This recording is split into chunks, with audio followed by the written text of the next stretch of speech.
Welcome to Mathematics with Antimatter. Today, we'll be discussing statistics, specifically sampling and sampling distributions, estimation of parameters, and as well as tests of hypotheses. I will be using this book specifically for all the definitions and as well as example problems that I will be using in this video. Now, without further ado, without further talking, let's get straight into this topic. So let's go straight to chapter 3 and page 75 to officially get our first topic. Okay, the topic at hand would be sampling. So what exactly is sampling? Well, it refers to the process of getting a sample. But what does that mean? So let's say we have a population of 3,000. Let's say 3,000 people. Let's say we have 3,000 people. Now, out of these 3,000 people, we decide to only pick 300. We picked only 300 people. Now, this 3,000 is considered the population. This refers to the entire set of people or things. Now, out of the 3,000, we only picked 300. Now, this 300 is referred to as our sample, since we only took a bit. A sample is also what represents our population. So, the process of getting our sample would be known as sampling. But, however, there are different kinds of sampling. And the ones that we are going to mainly focus on is called simple random sampling. So this is one of the techniques or one of the different kinds of sampling that exists. So let's say we have 1,000 students. Now, out of these 1,000 students, we decided to take only the class that had ending numbers with 8. So let's say we could get number 8, 18, class number 28, class number 38, so on and so forth. Now, we're not getting all of the 1,000 students because of course we're missing class numbers like 7, 5, 10, so on and so forth. We're only picking those with the digit 8 at the very last. So this can be considered simple random sampling. Now, when it comes to simple random sampling, there are two types. There is with replacement,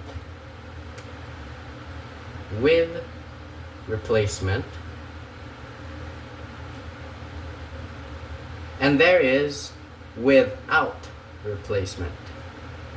So what could this mean? So let's say, for example, we have a box. In this box, we have 12 cards. 12 cards, let's say. We have 12 cards. Each of them ranging from 1 to 12. So on the card, there could be a number that says 1, or there could be a number that says 12.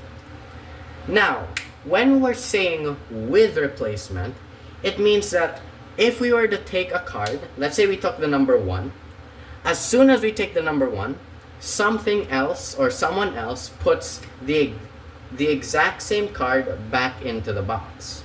So even when we take out the card with the number 1, another card with the number 1 will be added. When we say without replacement, it means that once we take that specific card, it won't be re-added again.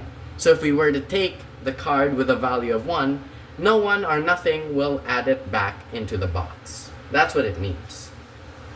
So now that we know the different kinds of simple random sampling, let's move on to another term, which is known as a parameter. Actually, parameter and a statistic. So we have two terms. We have a parameter and we have a statistic.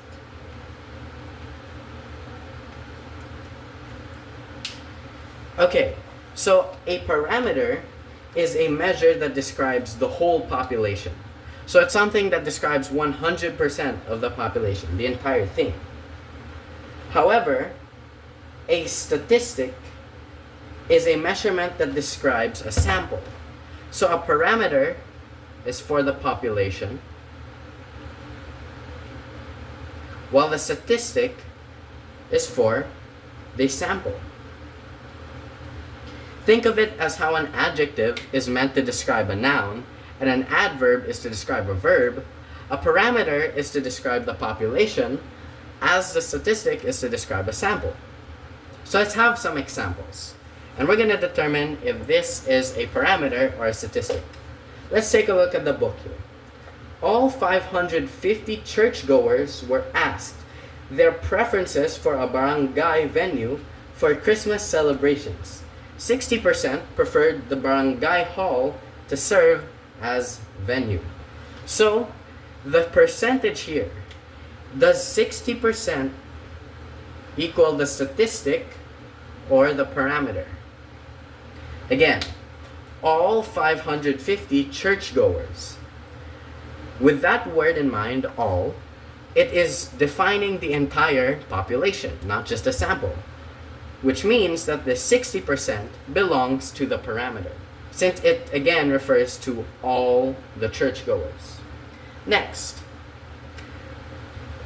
example number 2. There are 2,140 marathon runners who signed up, and 100% had a drink of at least 3 bottles of water along the course. So, is 100% here referring to the sample or the population? Again, there are 2,140 marathon runners who signed up, and 100% had a drink of at least 3 bottles of water along the course.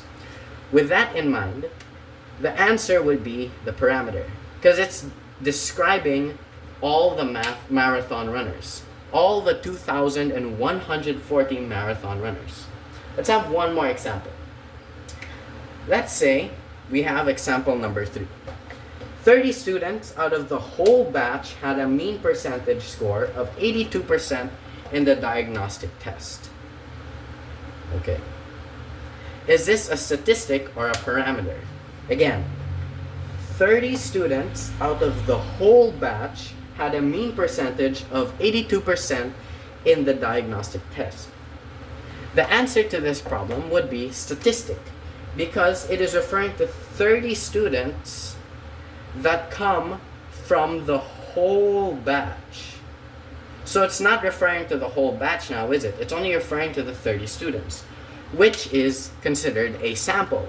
And again, if anything describes a sample, it would be a statistic. Okay, now that we have the definitions of parameter and statistics out of the way, move on to the next term, sampling distribution.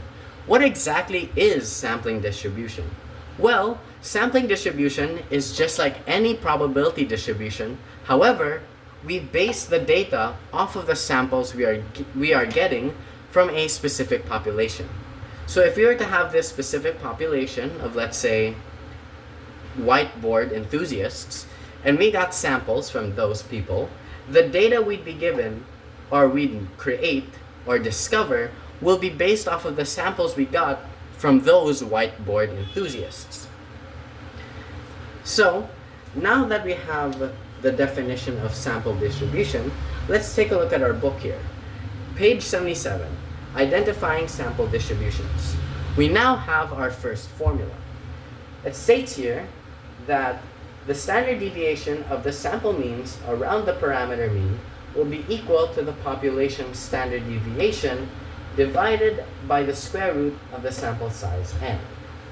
So, to simply sum up what it is saying that this over here, the sample standard deviation is equal to standard deviation, or the population standard deviation, over the square root of n.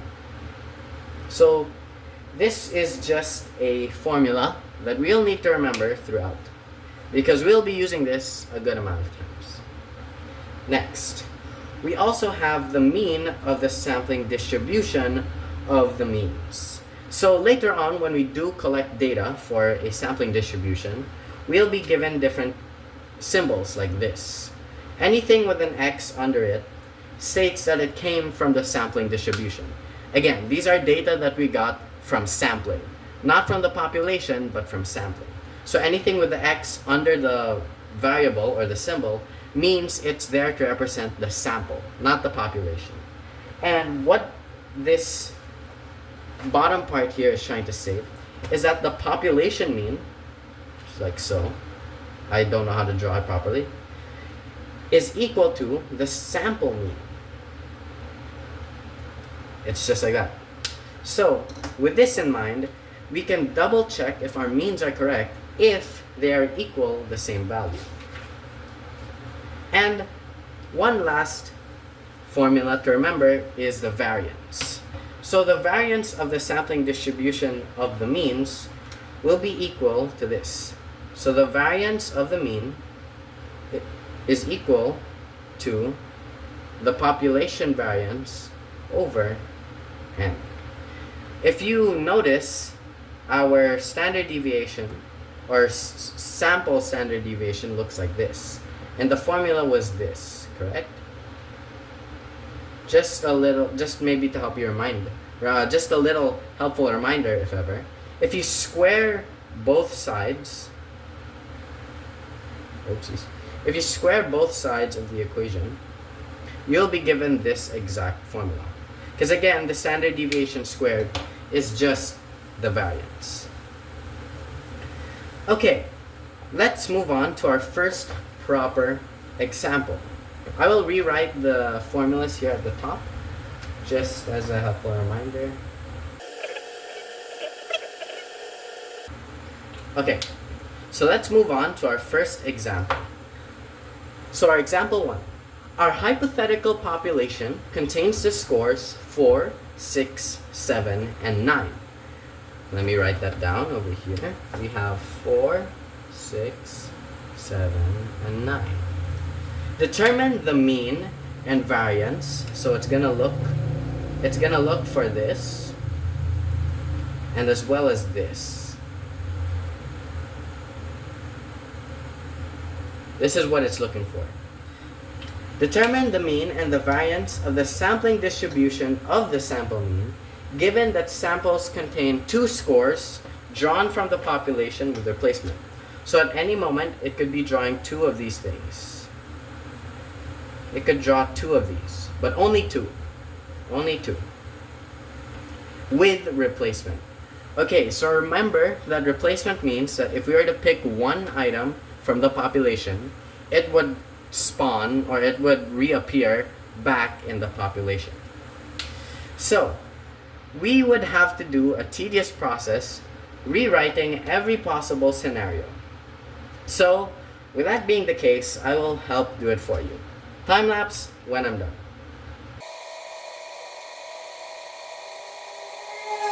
Okay, so these are every possible sample that we can get from these 4 scores, or rather this whole problem. So if we count this up, this is equal to 16 possible draws. 16 draws. Okay, so next, now that we have our samples, we now need to get the means of the samples. But how do you do that?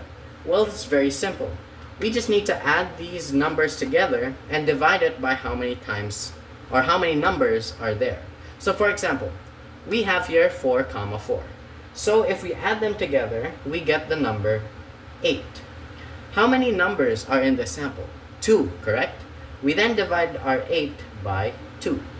Whatever answer we get there would be the sample mean, or the means of the samples, or again the sample mean, which can be written like so. Okay, so again I will be rewriting this, so give me a moment.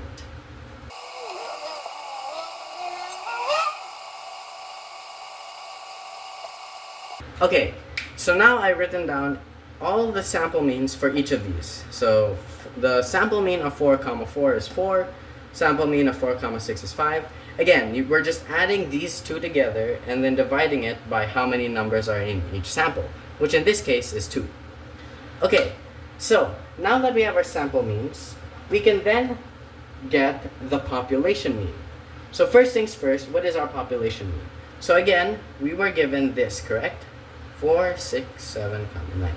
So now we're trying to find the population mean of these numbers.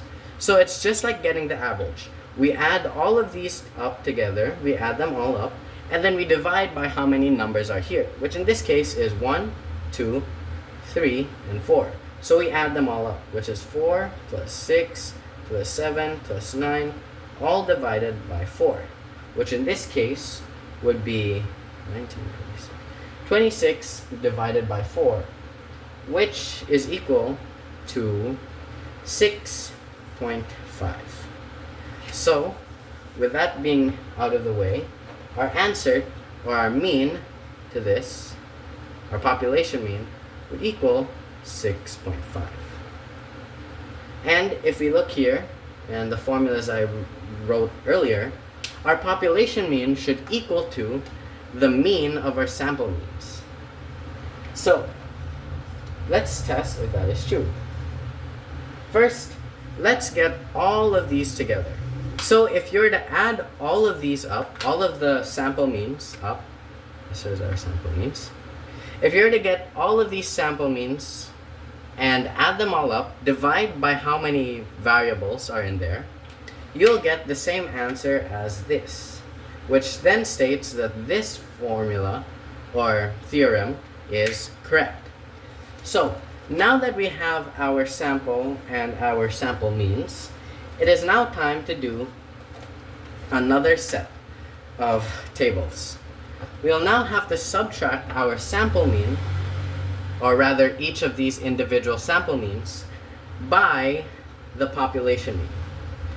We're going to have to do this with every term that's in here. All of these numbers, we're going to have to do it.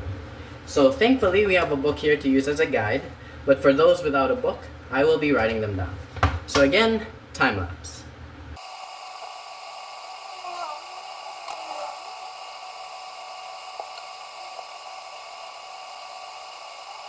Okay, now that I've listed all of these are again all of the variables, or rather all of the sample means, minus by our population mean. So it's 4 minus 6.5, so on and so forth, just like that.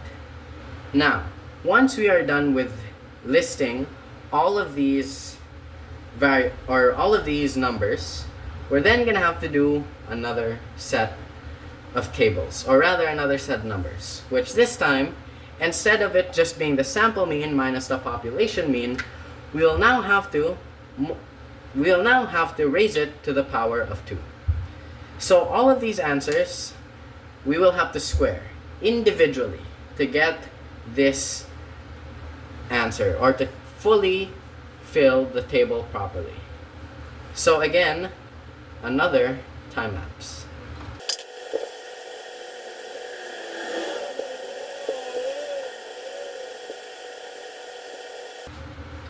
Okay, now that I've listed all of these possible numbers, we now can look for the variance of, or now that I've listed all these numbers, we now can do our sample variance. We can look for the variance of this sample distribution. We will now have to use a simple formula.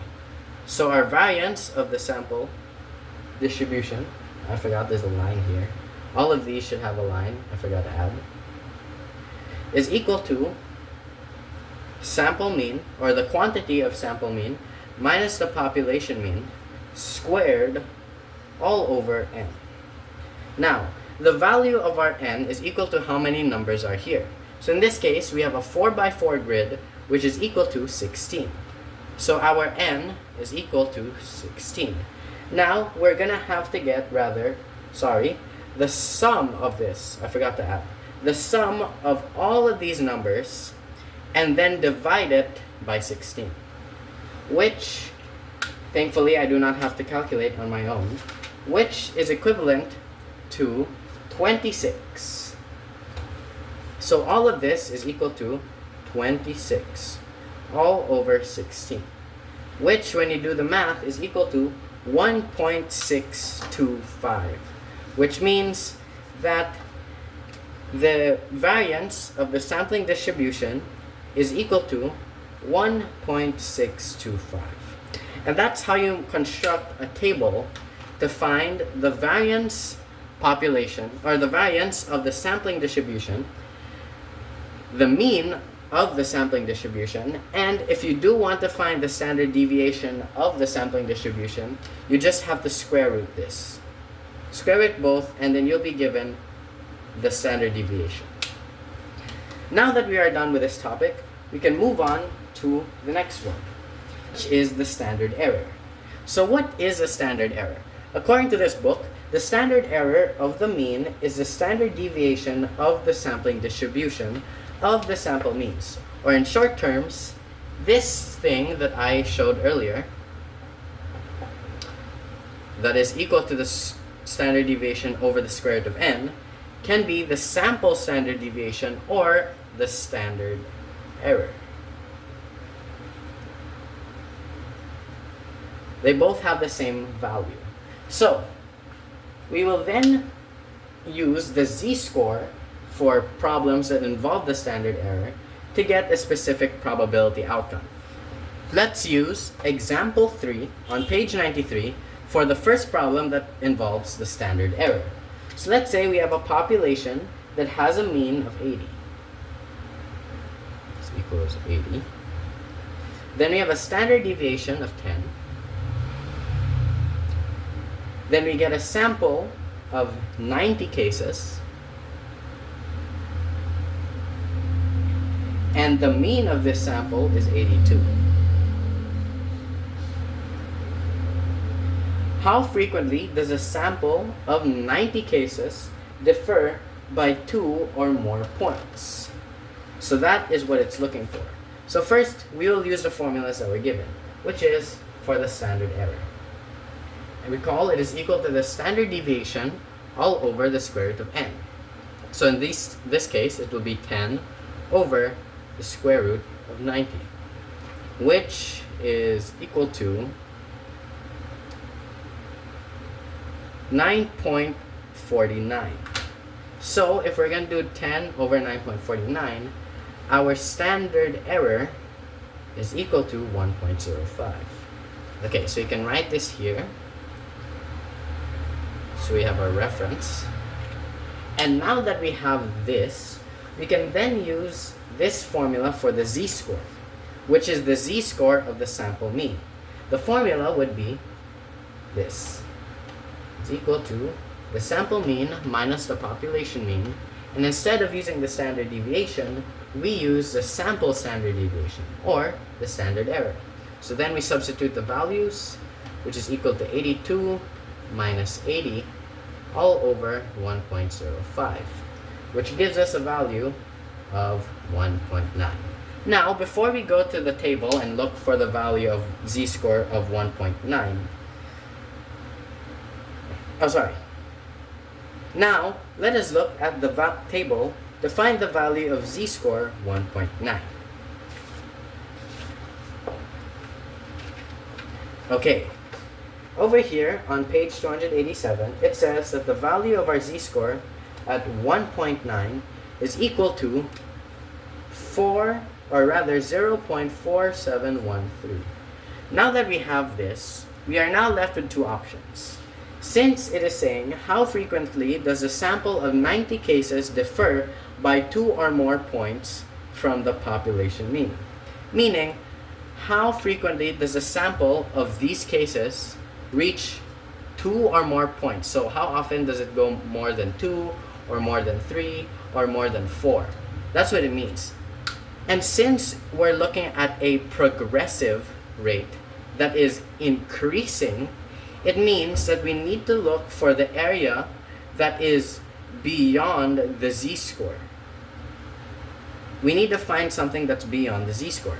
So, using the congruence of a normal distribution curve, we can simply subtract 0.4713 from 0.5, which we are then given 0.0287, which I'll write here, 0.0287, which means that out of the 90 cases, the frequency of one case differing by 2 or more points is equal to 2.87%. Right here, 2.87%. It is equal to that. Okay, now that you have this problem out of the way, let's move on to our next topic, or rather, our next chapter, which is estimation of parameters. Okay, so again, a parameter is a percentage that describes the whole population. So, we're now going to have to find estimations of these said parameters. And there are ways we can do so, using a confidence level, as well as different terms such as the z-score, t-score, and chi-square. But we'll look into that later. But first things first, we will be using the z-score to find a random sample with a blank amount of confidence level. So, before we get started with that, let's get a few formulas out of the way.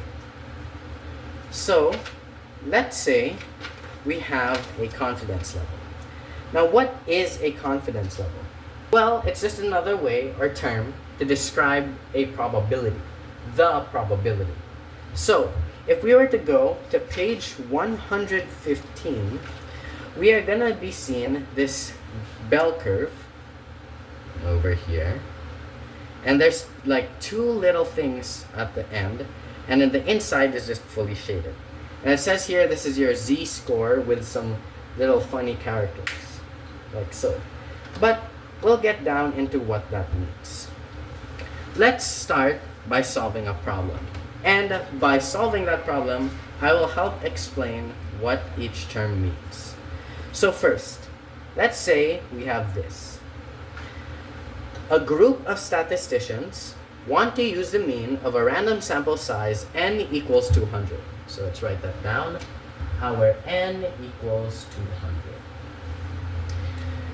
To estimate the average sales of milk cartons of a salesman in a month, based on previous computations, the standard deviation is equal to 7.8. 7.8. What can they declare with 0.95 or 95% confidence about the maximum error of their estimate? So the confidence level is equal to 95%. Okay, first things first, we're gonna try to find out what we're looking for here. It's trying to look for the maximum error of their estimate. Well, there is a formula for that, and the formula looks like so. This is your maximum error, and it is equal to the z-score of a over 2 times the standard deviation over the square root of n. And that is the formula. But there is one thing here that we don't have. We have the n, which is 200, and we have the standard deviation. What we don't have is this. What the heck is this? What is that z-score? Well, I will show you the process and how you find it. And it all starts with our confidence level. So first, we need to find the value of our confidence level. And our value is 95%, which can be rewritten as 0.95. Now, we can simply subtract 1 from this, or rather subtract 0.95 from 1. Or if you want, you can also do 100% minus 95%. And you're still going to be given the same answer. You'll be given 5%, or 0.05. So, we now have this number, 5%. What is this 5%? Well, the 5% is equal to A. What is A?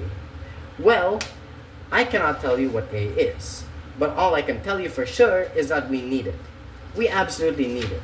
We need this A. So now that we have the value of our A, which is 5%, we then can take a look at this.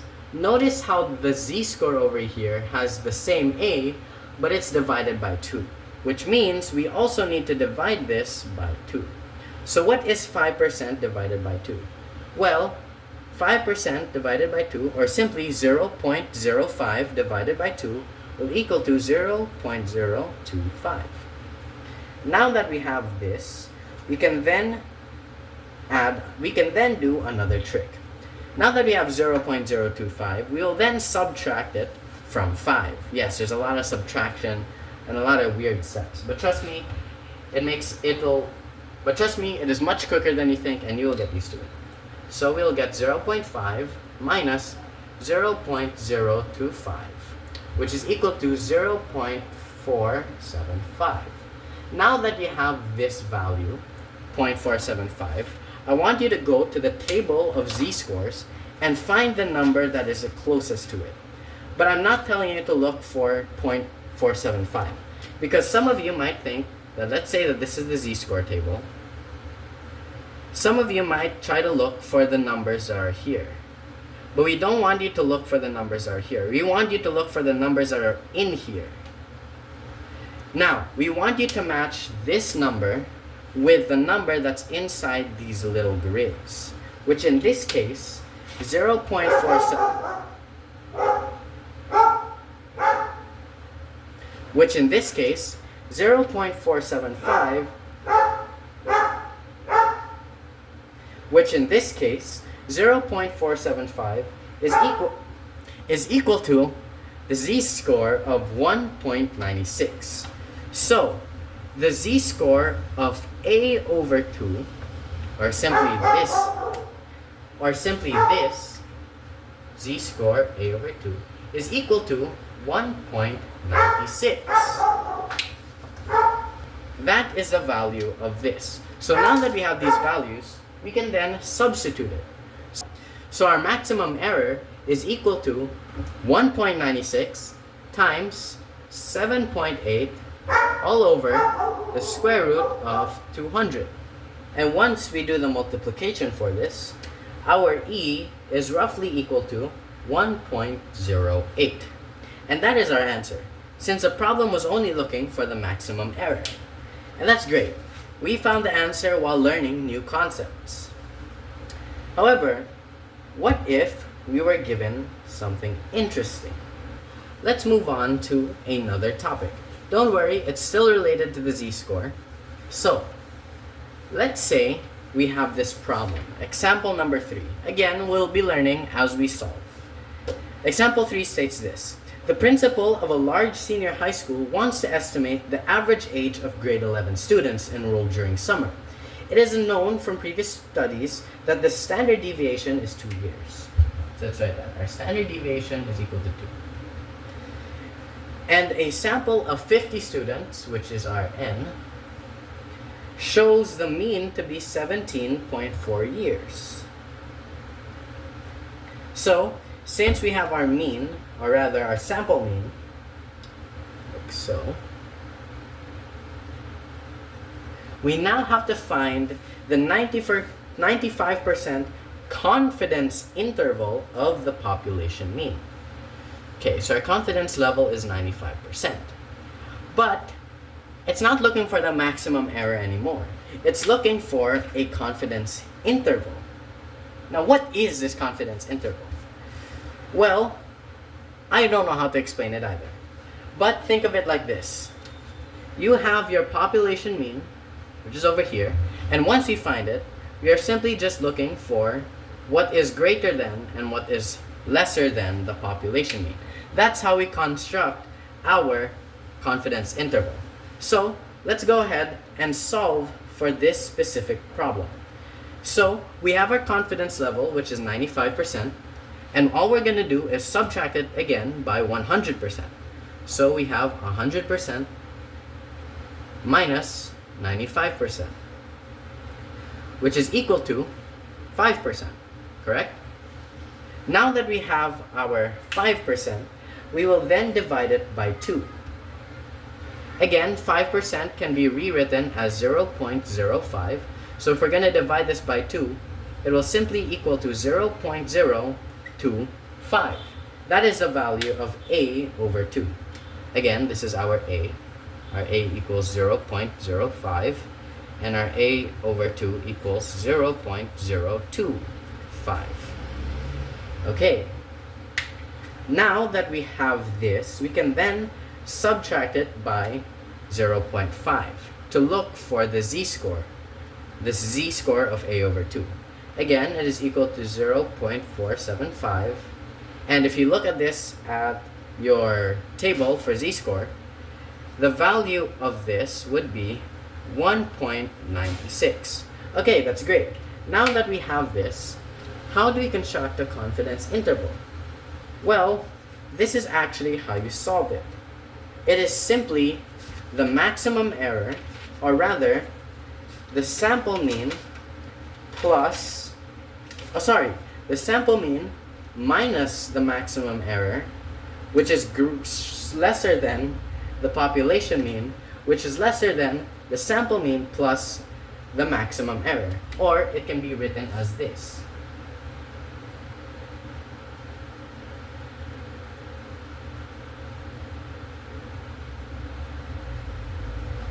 And remember, the value of our E is equal to this. So if ever you are seeing this formula instead, just remember that this is equal to E. So it's just the same thing. I just shortened the formula so it's not that hard to read.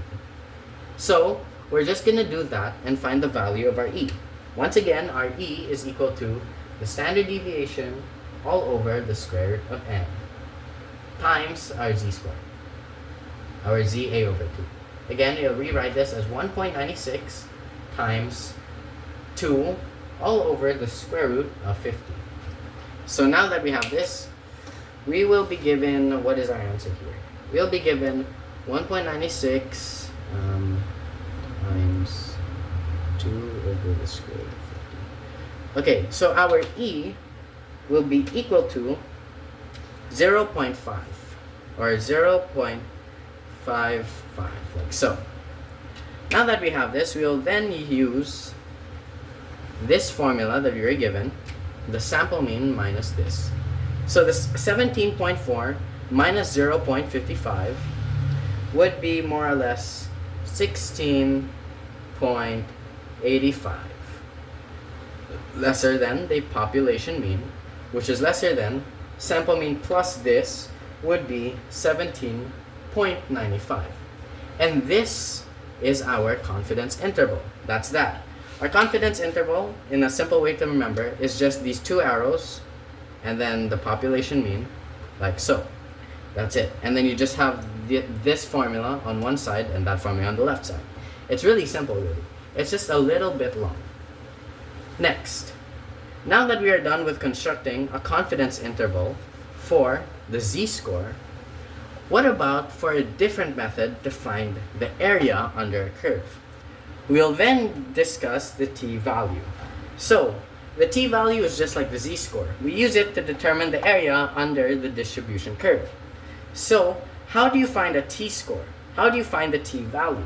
Well, all we need are two variables: the confidence level and the n.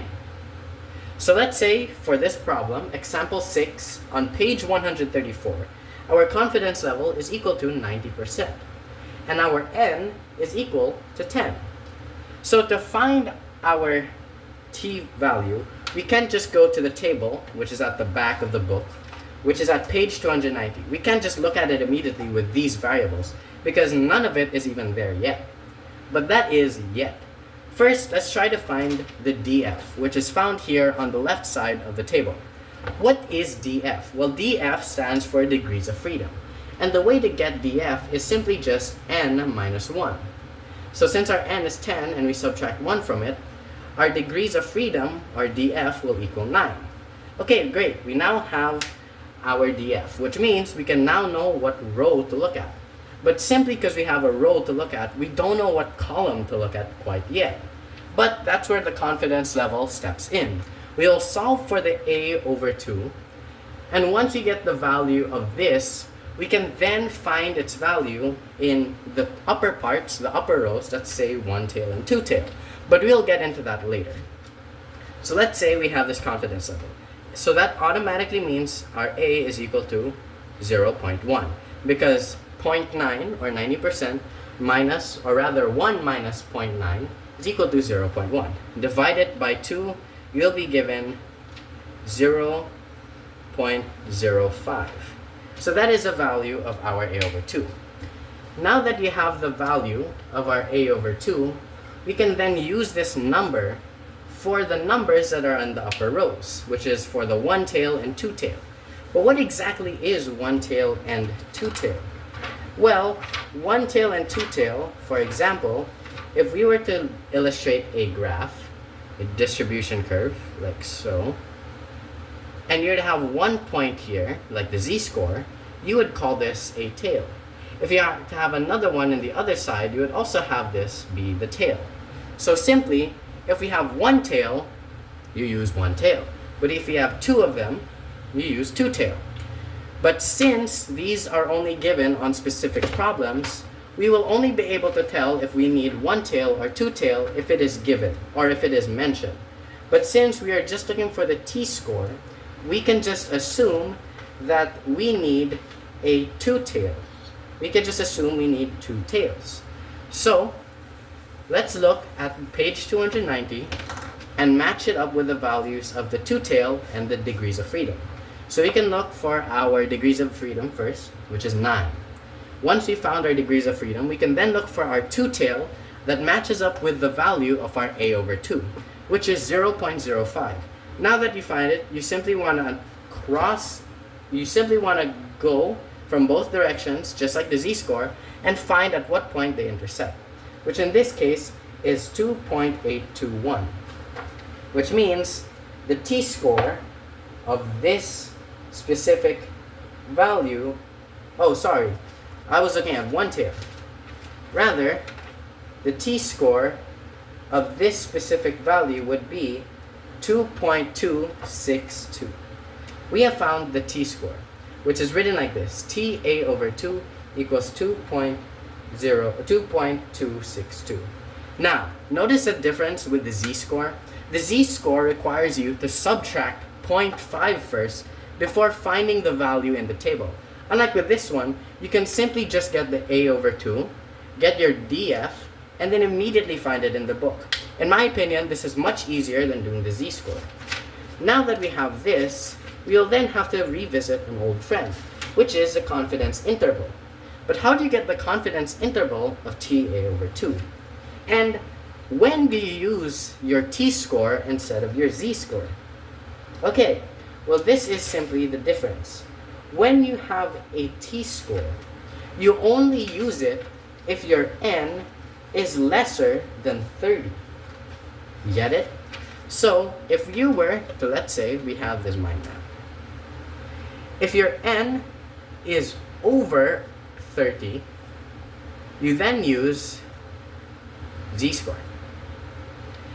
If your n is lesser than 30, you then use t. Get it? So that is the difference. And with the z-score, your standard deviation is written like this. But for the t-score, your standard deviation is written like this, your s. It's much different. But if you're to find this in the calculator, you can find it simply in your stats application, and it can be written like so. In case you have a calculator, this is also equal to this, by the way, and this is equal to this, minus 1. Okay, now let's create a confidence interval. Actually, the formula for this is really simple. It's just like the other one, but instead of your e equaling to za over 2 at standard deviation over the square root of n, it is actually written as t score a over 2.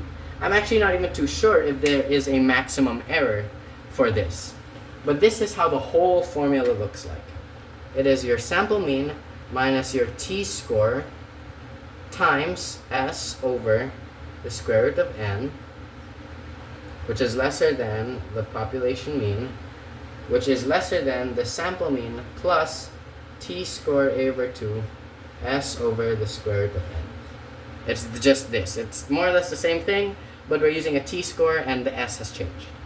So let's say we have a problem. Let's say we have this. So if you are given a table like so in example number 10, you can use your calculator to find the value of s. I will release a separate video on how to use your calculator for statistics. So that may come out a day separate than this video. So let's quickly input this data. So give me a second. Okay, so now that I've inputted all the data in my calculator, we are now gonna look for what it's looking for. It is now looking for the 95% confidence interval, 95% of the population mean. First things first, we need to find the sample mean and as well as the s. Well, we could say that our n is equal to 15, so you can only look for our t value. Next, we need to look for a sample mean. Using my calculator, our sample mean is equal to 41.13. Always round off to the nearest two decimals. Next, we now need to find the value of s, which again I can find here in my calculator, which is equal to 13.06. We then need to find the value of our t, which is here. We then get our a, which is equal to 0.5. Again, 0.5. We then 0.5. We then get the value of our. We then divide it by 2. Sorry, 0.025, and then we look for it at the book. Now in the book, we have to use the one tail because our two tail doesn't have the exact value of 0.025. So in this case, our t value is roughly 2.145 units, or 2.145. Okay, now that we have this, we can then look for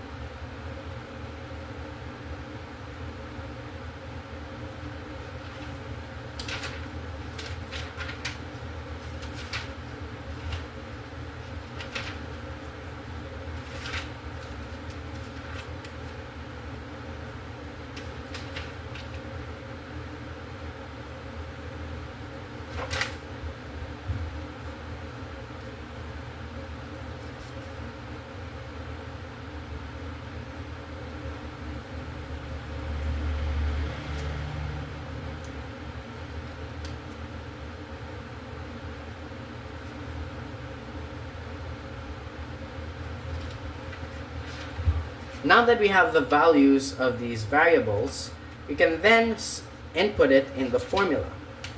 So let's use the formula that we were given earlier, which is the sample mean, which is 41.13 minus 2.145 times s over the square root of n. Actually, we can do this first, so it's much quicker. S over the square root of n. And then we input this in our calculator, which is 2.145 times, 2.145 times our s, which is 13.06, all over the square root of 15. We are given the value 7.233. 7.23. So we are simply going to be using 41.13 minus 7.23 is lesser than the sample mean, which is lesser than, I'll write it here, 41.13 plus 7.23. When we simplify this, we will be given this specific answer. we will be given this specific answer, which is 33.9 is greater than 48 point, I will write it here, 36. And that is the confidence interval using a t-score. However, we're not done yet. We still have two more options. So those are the options to find the interval of a population mean, correct? But our next topic will need to find the interval of the variance. Is to find the interval of our variance. But how do we get the interval of our variance, you must wonder? Well, there are two tools. We will then have our best friend, the z-score, because we'll always need him, and another one called the chi-square. Now, for our z-score, it is much simpler. Let's go straight into for our z-score, the formula has changed, and it's a bit different. But with the chi-square, it is a bit more straightforward. So let's go straight into the chi-square first. So, the chi-square is just like the t-score and the z-score. Again, they are used to find the area under a shaded region of a curve. Now remember, the t-score requires degrees of freedom. Just like the chi-square, it also needs the degrees of freedom. And, you guessed it, as well as the a over 2. But there are two layers to this. Firstly, you'll have two different chi-squares. You're going to have a chi-square that is a over 2, and then you're going to have another one, which is a chi-square 1 minus a over 2. The difference is, for example, let's say your a over 2 is equal to 0.05. Let's say that's your chi-square of 0.05. Now, if you're to get your chi-square 1 minus a over 2, it's basically going to subtract this from 0.015. So it's going to be 1 minus 0.05, which is going to equal to 0.95. And then that's going to be your new unit to look for the chi-square. Very simple, very simple. So we're going to jump straight into the confidence interval because chi-square is honestly quite simple. So let's go straight into this example. Example number 2 on page 156. Construct a 99% confidence interval. That's a really high percentage. For standard deviation, again, if it's looking for standard deviation or variance, you use the z-score or the chi-square. If it's looking for the population mean, you use the z-score or the t-score. So, next, we then need to find the standard deviation of 5. Again, there is a difference with the population standard deviation and the sample standard deviation. In this case, we will always be using the sample standard deviation, which is 5. So our S is equal to 5. And our N is equal to 12. Great. Which automatically means our degrees of freedom equals 11. Let's get the value of our A over 2. Our A is going to equal to 0.01, and our A over 2 is going to equal to 0.005. Okay, so now let's get both chi-squares. The chi-square A over 2 and the chi-square 1 minus A over 2. Getting the chi-square is just like the t-score. You get your degrees of freedom. Let's go to page 291. Get your degrees of freedom, which is 11, and then get the same value that is written at the top row, which in this case is 0.005, which is all the way at the very last column. It states here that this would be equal to 26.757. Right, great. Now that we have that, we then need to subtract 1 from our A over 2. Again, it is quite simple, so we subtract this by this. We subtract this by 1, which is now 0.995, which makes our chi-square 1 minus A over 2 equal to 2.603. Okay, now that we have this, we can then use this formula to to construct the confidence interval of a standard deviation, or rather of our variance. I will rotate this here so I have more space to work with. You'll get your n minus 1, which is basically your df, but I will write the exact same for the sake of it. N minus 1 s squared all over the chi-square, that's a over 2, is lesser than our variance, which is lesser than our n minus 1 s squared all over the chi-square, but this time it's a 1 minus a over 2. So, if you are going to substitute the values with this, with the values that were given, oopsies, I erased all of it. Let me just rewrite them. Our s equal to 5, our n is equal to 12. Okay, just like that. So, we'll now substitute the value and do the formula.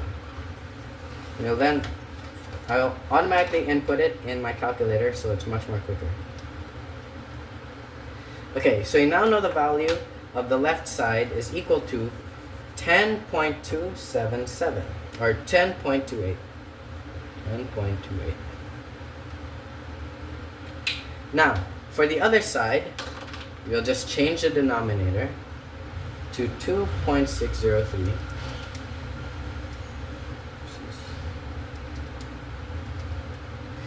Which is equal to 105.65.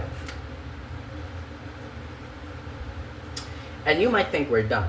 But however, it's looking for the standard deviation. What we have here is the variance. So all we need to do is square root all sides of the equation, or the interval, to get the standard deviation. So you get the square root of 10.28, which is 3.21.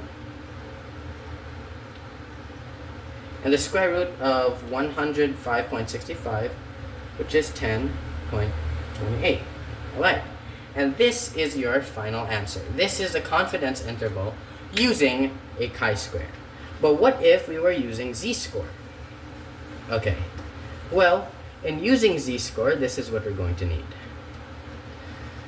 Our z-score we use if our n is once again greater than 30.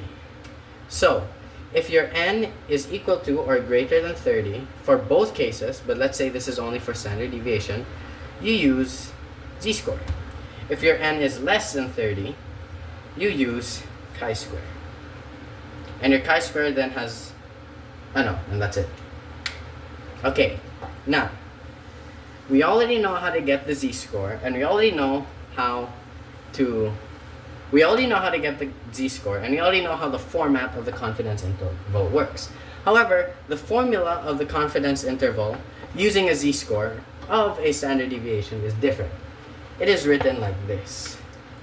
Your sample standard deviation all over 1 plus your z-score all over the square root of 2n is lesser than the standard deviation is lesser than s all over 1 minus za over 2 over the square root of 2n.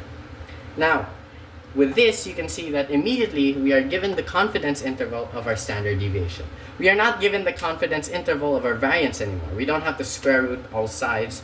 We don't need to do that because we're already given our confidence interval, or rather our standard deviation. But if it is looking for the variance, you'll then have to square all sides of the equation if it's looking for the variance. So let's do one example problem using this formula. Alright, let's say example 3, page 159. If s equals 14.8 minutes, 14.8, for the n equals 215, to learn quadratic inequalities, construct a 95% confidence interval for the standard deviation of the population sample. Okay, let's look for our z-score. First, let's get our a. Our a equals 0.05, which means our a over 2 equals 0.025. Now let's look for this. We then have to subtract this by 0.5. which in this case is this, which makes it 0.475. Now that we have this, we then need to look at the table to find the z-score that looks just like this, which means that our z a over 2 equals 1.96. Alright, that's great. Let's write it here on the left side. Z a over 2 equals 1.96. Alright, now that we have the z value or z score equal to 1.96, we can then actually jump straight into the substitution.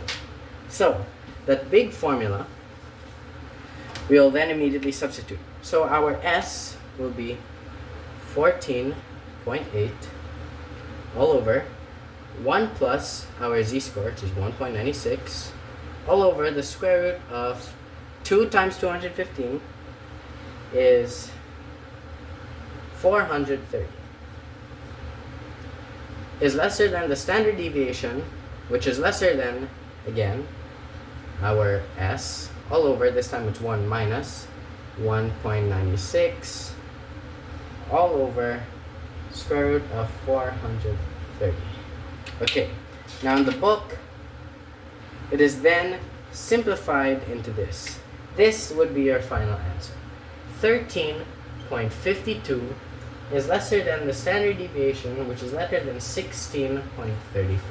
And that is your final answer for using the z-score in constructing a confidence interval for the standard deviation. And now that we are done with this, we can then move on to the last topic of our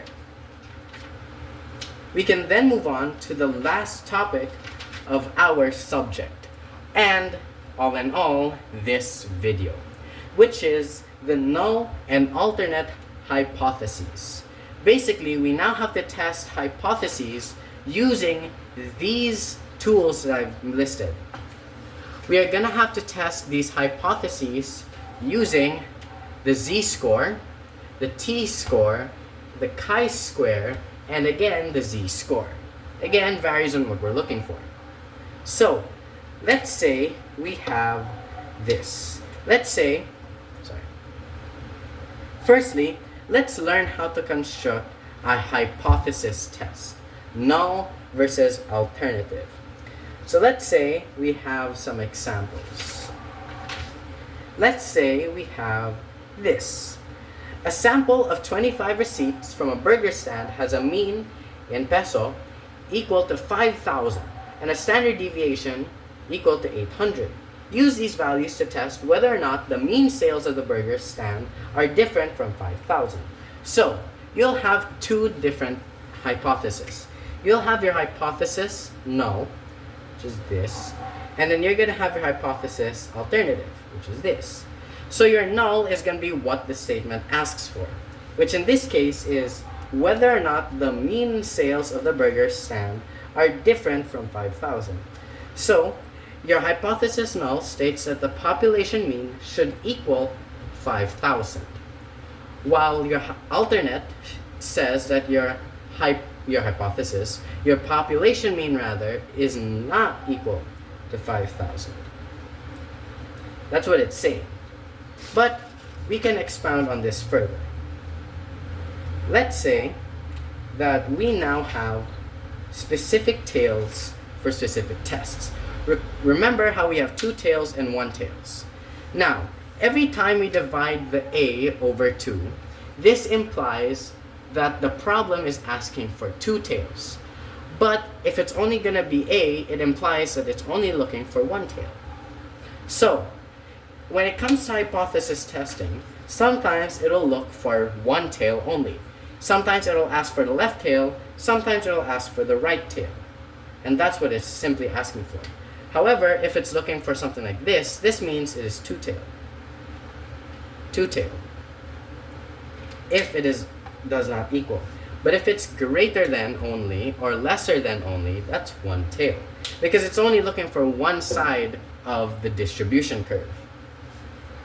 Okay. Now that we have this out of the way, let's get straight into a problem. Okay, Now that we have differentiated the null and the alternative hypotheses, we can then start testing them. So let's say we have example 1 on page 213. The average IQ for the adult population is 100. Okay, so that is our population mean, 100. With our standard deviation equaling 15. According to research, this has changed. To test the claim, the average IQ of 75 random adults, that will be our N, was gathered and found to be 105. That is our sample mean. The question now is there enough evidence to suggest the average IQ has changed? So now that we will have to test our hypotheses. So for our hypotheses to work, our null that is not a hypothesis. Our null hypothesis, our null hypothesis states that our population mean should equal to 100. Our alternate hypothesis states otherwise, which is that our population mean should not equal to 100.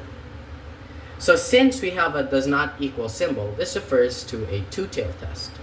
Two tails, which means we will be using a over 2.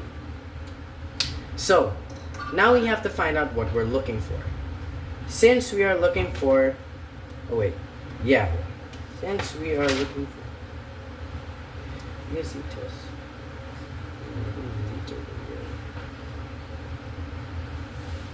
okay, now that we know what we are looking for, we will then use the z-score to construct a graph. Let's say we have a graph like so.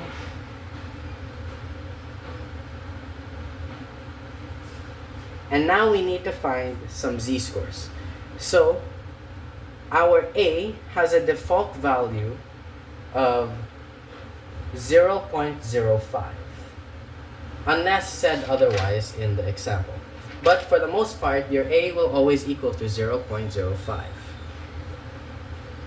Since this is a two-tail, that means our A over 2 is equal to 0.025. And now that we have our A over 2, we will then just look at the z-score for it, which in this case, our z A over 2 is equal to 1.96.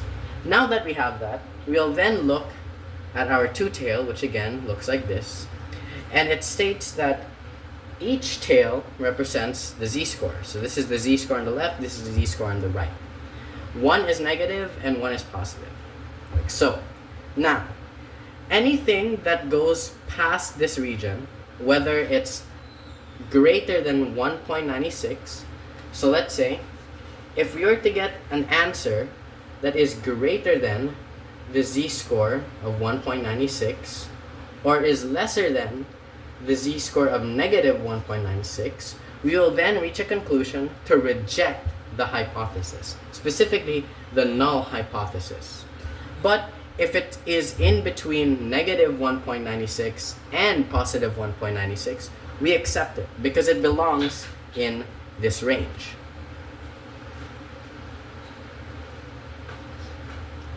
Okay, now that we have this out of the way, let's test if the value is gonna belong in or out. And to determine it, we will then need to use this specific formula. I'll write away some of these so we have more space.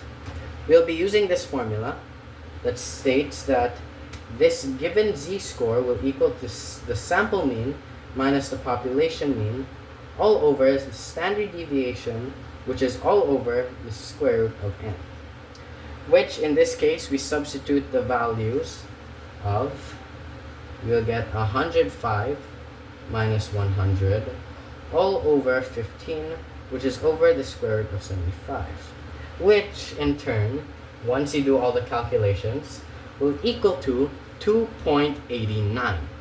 Now, since 2.89 is greater than 1.96, that means it will belong somewhere here.